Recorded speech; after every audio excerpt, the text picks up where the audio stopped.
Hello, dear student. Welcome you all again. I am Pratibha Bhagat, your course teacher of APP 5311.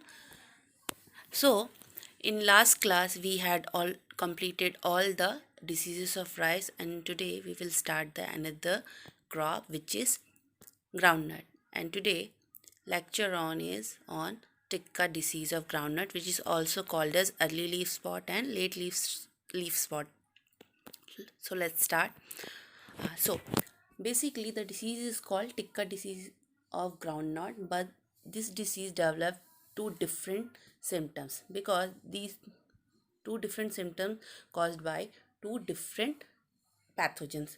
So first disease is or first symptoms is early leaf spot, which is caused by Cercospora arachidicola, and the sexual stage of early spot is Mycosphaerella arachidis. So the next leaf spot is late leaf spot, and the causal organism is Phaeocereopsis personata, and the sexual stage of late leaf spot is Mycosphaerella barkeili. So you can see in this picture that there are two different symptoms which is caused by a two different pathogen. The first picture is caused in first picture you can see this is the early Tikka spot. In the second picture you can see this is the late Tikka spot, and there's a huge difference the both symptoms. So let's start with early leaf spot.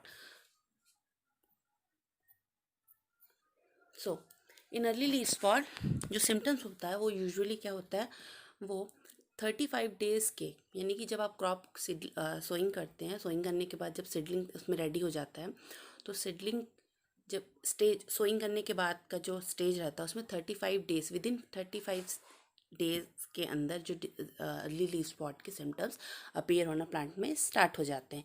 इसमें क्या होता है, जो symptoms है वो leaflets में तो symptoms आते ही आते हैं. इसके अलावा ये रैचेस, पेटियोल्स और स्टॉक्स में भी आते हैं. और जो सिम्टम्स होता है वह एक लीजन में बनता है, यानी कि वो स्पॉट्स ही होते हैं, लेकिन हम उसे क्या कहते हैं, टेक्निकल वर्ड्स में लीजन्स कहते हैं. तो यूजुअली जो सिम्टम्स होता है लीफ स्पॉट का वो कैसा होता है, वो इरेगुलर सर्कुलर शेप का होता है, और जिसका मैक्सिमम साइज होता है 1 से 10 mm, यानी कि माइक्रोमीटर इन डायमीटर. और जो कलर होता है वो लीजन का वो होता है रेडिश ब्राउन और डार्क ब्राउन. अपर सरफेस पे ये सिम्टम्स बनते हैं, और जो सिम्टम्स होती है वह एक ब्राइट येलो हॉलो से सराउंडेड होती है. जैसे कि आप फर्स्ट इमेज में देख सकते हैं कि सिम्टम्स के चारों ओर एक ब्राइट येलो हॉलो सिम्टम्स बना हुआ है, जो कि अर्ली लीफ स्पॉट की मेन सिम्टम्स है. जबकि आप लेट लीफ स्पॉट में देख सकते हैं कि इसमें किसी तरह का येलो हॉलो शेप नहीं बना है. अर्ली लीफ स्पॉट उसमें क्या है, सर्कुलर शेप का आपका सिम्टम्स बन रहा है, जबकि आपके लेट लीफ स्पॉट में इरेगुलर शेप का बन रहा है. तो यही दोनों के बीच में मेन डिफरेंस होता है. एक डिफरेंस ये है कि एक होता है जो 35 डेज़ के अंदर आता है, और दूसरा लेट लीफ स्पॉट होता है वो 35 डेज़ के बाद आता है. सो ये आपने देखा अर्ली लीफ स्पॉट का. इसके अलावा जो अंडर सरफेस है अर्ली लीफ स्पॉट में, अपर सरफेस पे तो आपका जो सिम्टम्स बन रहा था वह क्या बन रहा था, रेडिश ब्राउन से डार्क ब्राउन कलर का इरेगुलर सर्कुलर शेप का 1 to 10 mm इन डायमीटर एक लीजन बन रहा था, जो कि ब्राइट येलो हॉलो से सराउंडेड था. और जिसको इसका अंडर सरफेस होता है, यानी कि लीफ की निचली सतह पे जो स्पॉट्स होते हैं वो लाइट ब्राउन से टैन कलर के होते हैं. और जैसे जैसे डिसीज़ इंक्रीज़ होने लगती है वैसे वैसे ये जितने भी स्पॉट्स हैं वह आपस में कोलैज हो जाते हैं, यानी कि मिल जाते हैं. और कोलैज होने के बाद इनका रिजल्ट क्या आता है, जो लीफ होती है वो धीरे धीरे ड्राई होने लगती है. अभी हमने देखा अर्ली लीफ स्पॉट कैसा होता है. अब हम देखेंगे कि लेट लीफ स्पॉट कैसा होता है. तो जो लेट लीफ स्पॉट होता है वह प्लांट में आफ्टर 35 डेज आफ्टर सोइंग के बाद आता है.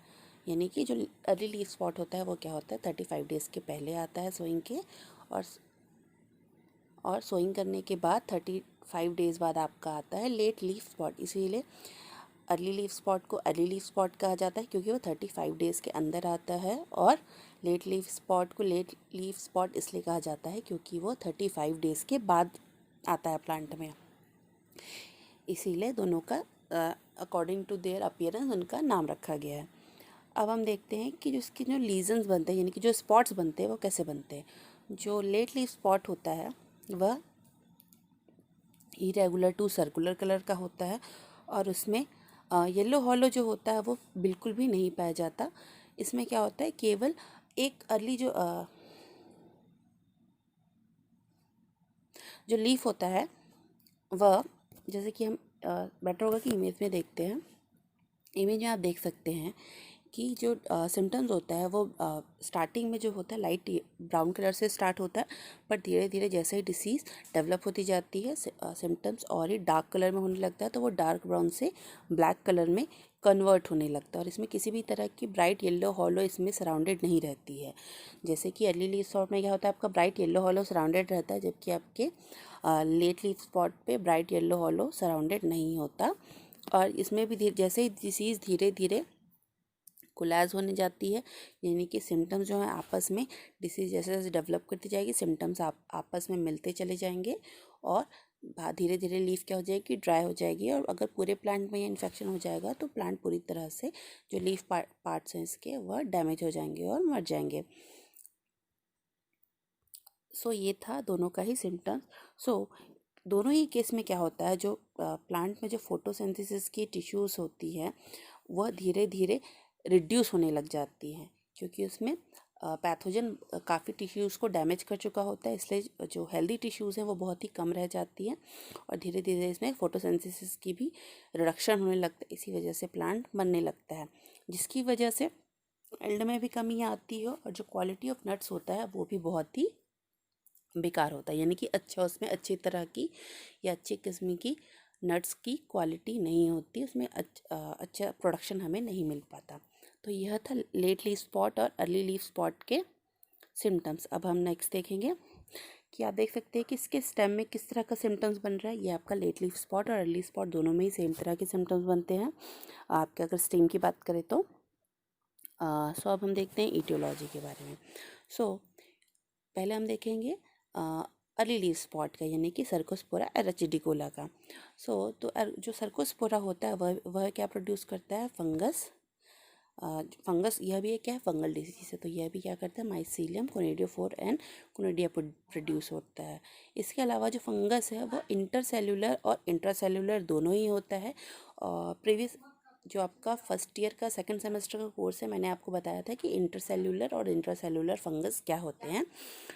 तो जो टिक्का डिसीज़ होता है वो क्या होता है, इंटरसेल्यूलर और इंट्रासेल्यूलर दोनों ही होता है। इसके अलावा जो फंगस है वह बहुत ही ज़्यादा एबेंडेड रूप से स्पोरोलाइजेशन करते हैं, किसमें, लीफ के अपर सरफेस में, जिसमें बहुत ही मात्रा में कोनिडिया प्रोड्यूस होता है। जो कोनिडियोफोर होते हैं वह होता है ओल्विशियस ब्राउन कलर का या फिर येलो ब्राउन कलर का भी होता है। इनके अलावा जो कोनिडियोफोर होता है वो शॉर्ट होता है और उसमें 1 से 2 सेप्टेशन पाए जाते हैं। इसके अलावा यह अनब्रांच्ड होती है और क्लस्टर में अराइज होती है, यानी कि एक साथ बहुत सारे कोनिडियोफोर एक साथ प्रोड्यूस होते हैं। अब हम नेक्स्ट देखते हैं आपका कोनिडिया। जो कोनिडिया प्रोड्यूस होता है कोनिडियोफोर के अंदर वह सब हाईलाइन होगा या फिर पेल येलो कलर का होता है। इसके अलावा जो उसका शेप होता है वो ऑब्लिकेट शेप का होता है और स्लाइटली टॉप मतलब थोड़ा सा वो स्लाइटली कर्व्ड रहता है और उसमें 3 से 12 सेप्टेशन पाए जाते हैं। इमेज में देख सकते हैं आपका कि इसमें क्या है, फर्स्ट वाली इमेज में आप देख सकते हैं कि जो कोनिडिया है वो कैसे है, कर्व्ड है। कर्व्ड होने के साथ इसमें जैसे कि मैंने क्या बताया 3 से आपको 12 सेप्टेशन देखने को मिलते हैं। इसके अलावा जो इसका साइज़ होता है वह 35 टू 110 इंटू 2.5 टू 5.4 माइक्रोमीटर इसका साइज़ होता है। ये था आपका कोनिडिया। अब कोनिडिया के बाद है जो फंगस, वह उसका एक परफेक्ट स्टेज भी होता है, पर मोस्टली ये जो पैथोजन है ये दोनों ही इम्परफेक्ट स्टेज के पैथोजन है, यानी कि इसमें बहुत ही इसमें परफेक्ट स्टेज बहुत ही कम पाया जाता है। इसलिए और ये तो यह बेस्केट दोनों ही की दोनों इम्परफेक्ट पैथोजन्स के अंदर आते हैं, सॉरी इम्परफेक्ट फंजाई के अंदर आते हैं।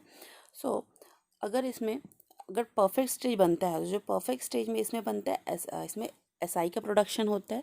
और ये जो एसआई है यह शुडोथीशिया के अंदर प्रोड्यूस होता है। शुडोथीशिया कैसा होता है, ग्लोबस होता है और ओवेट या पैपिलोट उसमें ओस्टियोल्स होता है। इसके अलावा जो इसे एसआई होते हैं या हमें इसे एस्कस भी कहते हैं, जो एस्कस होते हैं वह सिलेंड्रिकल टू क्लेवेट शेप में होते हैं और 8 एस्कोस्पोर कंटेन किए रहते हैं। ये हम सब जानते हैं कि जो एस्कस होती है वो हमेशा 8 एस्कोस्पोर को ही कंटेन करती है, जबकि बेसिडियोस्पोर में क्या होते हैं, 4 बेसिडियोस्पोर रहते हैं। सो जो एस्कोस्पोर्स होते हैं वह कैसे होते हैं, वह हाईलाइन होते हैं, स्लाइटली कर्व्ड होते हैं एंड दो उसमें 2 सेल्स होते हैं। इसके अलावा जो एपिकल सेल्स होता है वो लोअर सेल से थोड़ा बड़ा होता है। सो ये था आपका सर्कोस्पोरा एराचिडिकोला। अब हम देखेंगे पर्सोनाटा। पर्सोनाटा यह भी इंटरसेल्युलर और इंट्रासेल्युलर माइसीलियम होता है। इसके अलावा जो इसकी कोनिडिया 4 होती है लंबी होती है, जबकि एराचिडिकोला में आपका जो कोनिडिया 4 कैसे था, वो शॉर्ट था, जबकि पर्सोनाटा में क्या होता है, आपकी कोनिडिया 4 लॉन्ग होगी और कंटिन्यूअस होती है। इसमें भी 1 से 2 सेप्टेशन पाए जाते हैं और जो इनका शेप होता है वो जेनिकुलेट होता है। यह भी क्लस्टर में अराइज होते हैं और लीफ के लोअर सरफेस पे मुख्यतः पाए जाते हैं। इसके अलावा जो कोनिडिया 4 का कलर होता है वह ऑलिव ब्राउन कलर का होता है। अब देखते हैं कोनिडिया। कोनिडिया जो होती है उसका शेप होता है सिलेंड्रिकल टू ऑब्लिकेट, यह शॉर्ट होती है, जबकि आपका जो पर्सोनाटा है आपका जो एराचिडिकोला है उसमें उसकी कोनिडिया लॉन्ग होती है और कोनिडिया 4 शॉर्ट होता है। जस्ट अपोजिट पर्सोनाटा में क्या होता है, कोनिडिया 4 लॉन्ग होती है और कोनिडिया शॉर्ट होता है। इसका साइज होता है 18 से 60 इंटू 6 to 10 माइक्रोमीटर, ये इसका साइज है। इसके अलावा जो इसका कलर होता है वो hyaline to olive brown colour का होता है और यूजुअली ये स्ट्रेट होता है। स्लाइटली बहुत ही कर्व, इसमें जो कर्व है वो बहुत ही स्लाइटली देखने को मिलता है। इसके अलावा इसमें जो सेप्टेशन होते हैं वो 1 to 9 सेप्टेशन देखने को पाए जाते हैं, पर मोस्टली हमें 3 to 4 सेप्टा ही देखने को मिलता है।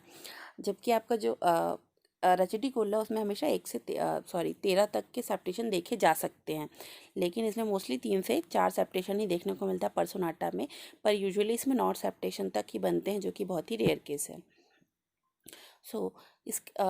इसका भी एक परफेक्ट स्टेज है यह भी सीडोथीशा में ही डेवलप होता है।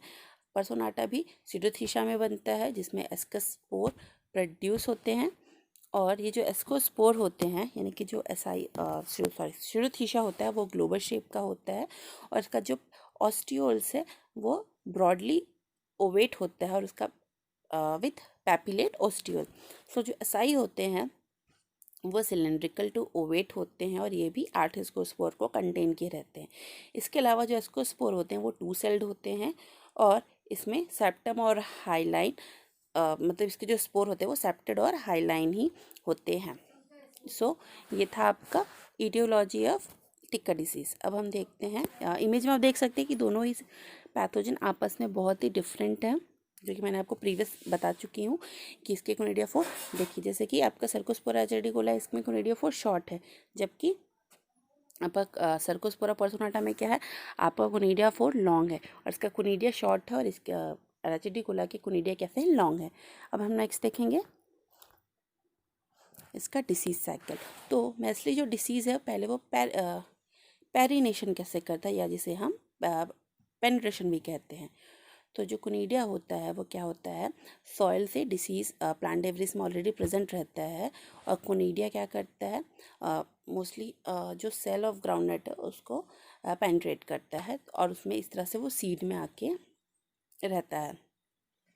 तो जो प्राइमरी इन्फेक्शन क्या होता है, जब ग्राउंडनट फील्ड में स्टार्ट होते हैं तो मोस्टली ये क्या है, जो पैथोजन है वह आपका सॉइल बॉर्न डिसीज़ है और कभी कभी ये सीड बॉर्न भी हो सकता है, लेकिन जो इसका प्राइमरी कॉज है वह क्या होता है, आपके सॉइल में प्रीवियस क्रॉप के प्लांट में या प्लांट डेब्रिस में वह ऑलरेडी प्रेजेंट रहता है और जैसे ही फर्स्ट सीजन में आपकी क्रॉप लगती है तो वो डिसीज़ हेल्दी प्लांट को वो डैमेज करके अपने आप को इस्टेब्लिश कर लेती है, तो ये उसका प्राइमरी इन्फेक्शन होता है।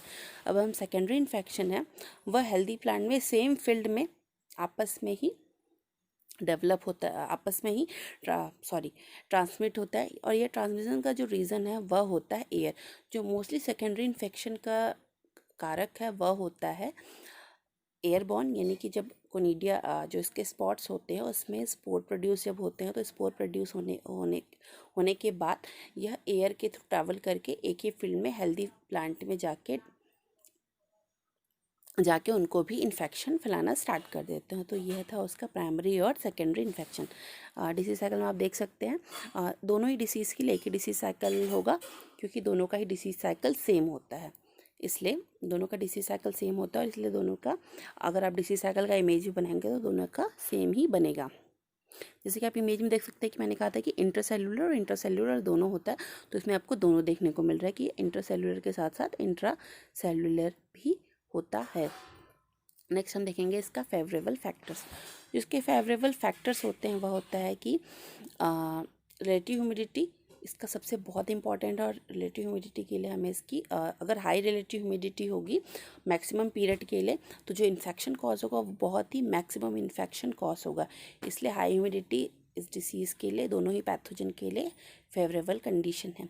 इसके अलावा लंबे समय के लिए टेम्परेचर का लो होना यह भी इस डिसीज़ को फेवर करता है। और ड्यू जब ड्यू तो हम सब जानते हैं कि जो ओस गिरता है, ओस भी क्या करता है डिसीज़ को सीवियर इन्फेक्शन में फेवर करता है।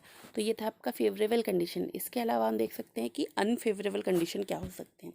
तो जिसका अनफेवरेबल कंडीशन है वो ये होता है, एक तरह से ये मैनेजमेंट ट्रिक भी है आपका। सो अगर हम पोटास का एप्लीकेशन कर देते हैं फील्ड में तो जो इन्फेक्शन रेट है वो क्या हो जाएगा, डिक्रीज़ हो जाएगा। इसके अलावा जब हम फील्ड में जिप्सम अप्लाइड करते हैं जो कि सोर्स ऑफ कैल्शियम होता है, वह भी लीफ स्पॉट के डेवलपमेंट को कम कर देता है। तो यह था इसका अनफेवरेबल कंडीशन। अब हमने देखना है इसका मैनेजमेंट। सो अब हम देखते हैं डिसीज़ मैनेजमेंट। डिसीज़ जैसे कि यह सॉइल बॉर्न है तो हमें क्या करना है, प्रॉपर क्रॉप रोटेशन बहुत ही इंपॉर्टेंट है। क्रॉप रोटेशन के अलावा हमें जो प्लांट डिसीज़ की डेब्रिस है प्रीवियस क्रॉप को हमें फील्ड से उसे रिमूव करके जला देना है, केयरफुली उन्हें डिस्ट्रॉय कर देना है, क्योंकि वह मेनली प्राइमरी इनोकुलम के सोर्स थे, इसलिए हमें उनको रिमूव करना है फील्ड से और डिस्ट्रॉय करना है। इसके अलावा early planting, alteration in date of sowing और use maturing varieties, early maturing varieties, ये सब डिसीज़ को एस्केप करने में हेल्प कर सकती हैं। इसके अलावा जो मॉडरेट रेजिस्टेंट वेराइटीज़ हैं वह हैं ICGV 89104, ICGV 91114। ये इसका था मॉडरेट रेजिस्टेंट कल्टीवर। और अब हम देखते हैं फोलियर स्प्रे भी हम यूज़ कर सकते हैं। फोलियर स्प्रे के लिए हम बॉडेक्स मिक्सचर 44450 के रेशियो में यूज़ करेंगे। इसके अलावा हम डाइथिन M45 का 0.2% के रेट में यूज़ करेंगे, और इसके अलावा हम बेनालेट एंड बाविस्टिन का भी यूज़ कर सकते हैं जिसका एट द रेट होगा 0.1%, जो कि अच्छा रिजल्ट देने में हेल्प करते हैं। इसके अलावा हम बायोलॉजिकल मेथड्स का भी यूज़ कर सकते हैं। बायोलॉजिकल मेथड के लिए हमें फोलियर एप्लीकेशन करना है एक्वेशियस नीम लीफ एक्सट्रैक्ट का, जिसे हमें 2 to 5% का यूज़ करना है। इसके अलावा हम 5% नीम सीड कर्नल एक्सट्रैक्ट का भी यूज़ कर सकते हैं, और इन दोनों ही एक्सट्रैक्ट को हमें 2 वीक्स के इंटरवल्स में फील्ड में 3 बार से 4 बार के बाद प्लांटिंग के बाद 3 to 4 वीक्स हर 2 वीक्स में इसको अप्लाई करना है, और इनका जो इंटरवल होना चाहिए वह 3 टाइम का इंटरवल्स होना चाहिए फ्रॉम 4 वीक्स आफ्टर प्लांटिंग, यानी कि हमें प्लांटिंग के 4 वीक के बाद से इसकी फर्स्ट स्प्रेइंग स्टार्ट कर देनी चाहिए, और नेक्स्ट जो स्प्रेइंग होगी वह 2 वीक के गैप में होनी चाहिए। इस तरह से हमें 3 टाइम्स इसका एप्लीकेशन करना था। तो यह था इसका बायोलॉजिकल मेथड। केमिकल मेथड में जैसे कि मैंने बताया, इसके अलावा हम इसमें और भी केमिकल्स का यूज़ कर सकते हैं जैसे कि कार्बेंडाजिम, मैनकोजेब और क्लोरोथैलोनील। इस तरह से हम इन डिफरेंट प्रोसीजर को फॉलो करके डिसीज़ में फील्ड में टिक्का डिसीज़ को कंट्रोल कर सकते हैं। और ग्राउंडनट में जो सबसे लगने वाला जो डिसीज़ होता है वह टिक्का ही होता है, इसलिए हमें इन डिफरेंट फॉलोइंग मेजर्स को ध्यान में रखते हुए अपने फील्ड में मैनेजमेंट प्रैक्टिसेस को अप्लाई करना है, जो कि डिसीज़ को एस्केप करने में और उसे कंट्रोल करने में बहुत ही हेल्प करता है। तो ये था ग्राउंडनट का टिक्का डिसीज़। हम नेक्स्ट टॉपिक पे हम रस्ट के बारे में जानेंगे। तो आज के लिए